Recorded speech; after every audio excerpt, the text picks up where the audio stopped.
Throughout this case, I have been in contact with Aussie's mother, Teresa Alalaka, and she says she is relieved that police have found her son's killer. Now, she says nothing will ever bring her son back, but she says they will have closure the moment that Strasser has his day in court. That's what a few people had to say tonight at an emotionally charged meeting inside Frederick City Hall.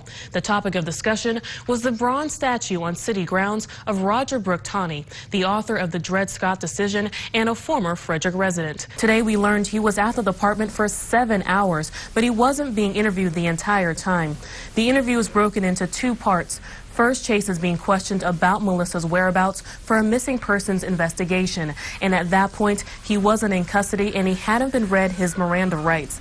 After police found Melissa's body under a pile of clothes in his home, that's when detectives say he became a suspect. The tragic incident where a U.S. Marine was hit and killed by a car in Frederick County, Maryland.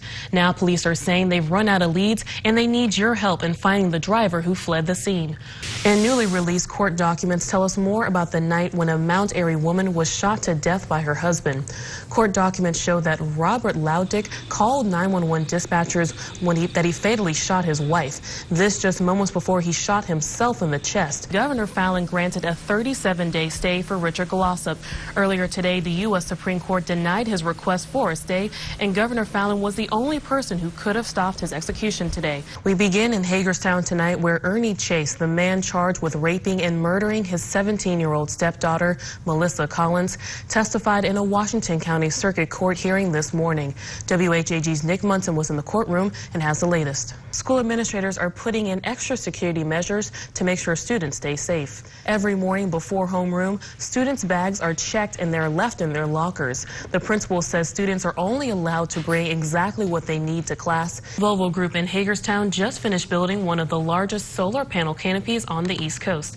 Volvo says the canopy has more than 5,000 panels and produces 1.3 megawatts of energy, all of which powers the manufacturing site. In September, 21-year-old Corporal William Farrell was hit and killed by a car while he was trying to assist someone on the side of the highway.